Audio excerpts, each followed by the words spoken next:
Okay, for the last part of the chapter 3.4 note sheets is the topic of outlier.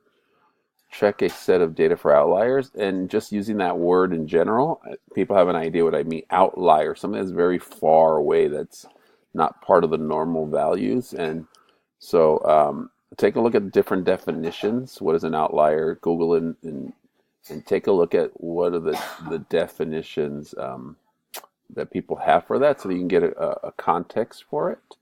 In this class, though, the way we define it, I'm looking at the book right here. Looking at the book, I can pull it up. There we go. Check a data set for outliers. Outliers are important to identify because they do things to our data. What is an outlier? For us, we're looking right here where it says an extreme observations are referred to as outliers. And so when we're doing any data analysis, we always want to check to see if we have any extreme observations, because then that could be telling some story. That it could be due to an error of our data collection or something. And it's because outliers distort both the mean and standard deviation, remember, because they are sensitive. They are sensitive to outliers. They're not resistant like the median. And so that's what we're looking at here. And so thinking about these extreme values, there are 4 steps we have for checking for outliers, and we do that by using quartiles to do that. The steps include determine the first and third quartiles of the data, compute the inner quartile range, which is what we've done over here prior. So we use that information to determine if there are values that are outliers, if they are extreme. Okay, and so keep that in mind. We kind of put that together there, an outlier, right? And then this idea that they are extreme. Okay, they are extreme, meaning what I mean by extreme, I would say far from the center or far from the mean or median. Okay, and step 3 is to determine the fences. Fences serve as cutoff points for determining outliers. And so when looking at our textbook for that, you could, again, always have your textbook open as we're doing the notes.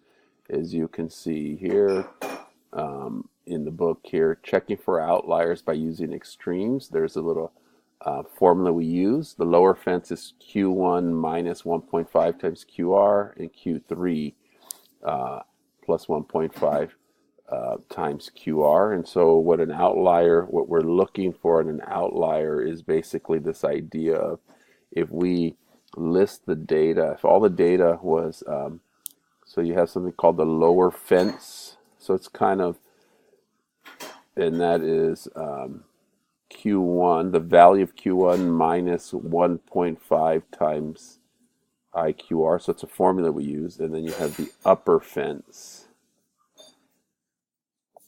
It's equal to Q3 plus 1.5 times IQR. So we have those values there. And so if the values are outside those fences, so we've done this data already, but we line up all the data. You have the min, you'll have the max, somewhere you have the median, or we would call Q2. There would be Q2, Q1 is here, Q3, and then somewhere we have fences. There's a fence. The lower fence would be somewhere over here, and then an upper fence. This would be a fence, and then here is a fence, and then we're trying to see are any numbers on this side of the fence. And how to do that? We use that formula. So in this case here, to determine if anything's an outlier, we find the fences first. So IQR in this case is 3933.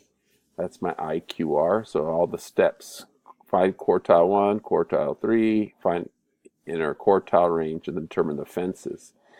And so then in this case, we know from the previous problem, we know IQR is 3933. IQR is 3933. And so we're going to calculate the lower fence. I'm going to use that for there. And then your upper fence, UF. The lower fence is going to be a Q1. And Q1 in this case was 785. So it's 785 minus 1.5 times IQR, which is 3933. And get that value. Your upper fence is going to be Q3, 4668. 4668. That comes from Q3 from our previous problem. Q3 plus 1.5 times 3933. And so then we calculate those values. So after we have that into, we plug that information to the formulas we have for the fences. These are trying to determine, we're trying to determine if a value is an outlier. If the data value is less than the lower fence or greater than the upper fence, it's considered an outlier. That's it. So in this case, we get negative 4329.5, which it looks like nothing is smaller than that. That would be our lower fence. So there'd be no outlier on the left side. And then in the upper fence, we have this value here. What we get is 10,056. So in this case, it's 10,567.5. So we look to examine, are there any values greater than this here? I'm looking here. It doesn't look like there's any values greater. Oh, there's one right there, an outlier. And so it looks like we do have one outlier. So 21147 is an outlier because it lies far from the center, and it's also greater than this value, right? It's because 21147 is greater than 10,567.5. I think that's the only one we got. Now, of course, you want to understand conceptually what that is, and then you also have StatCrunch that we would look at. And in StatCrunch, there's the data here, that same data we have right here. This is the information we're using.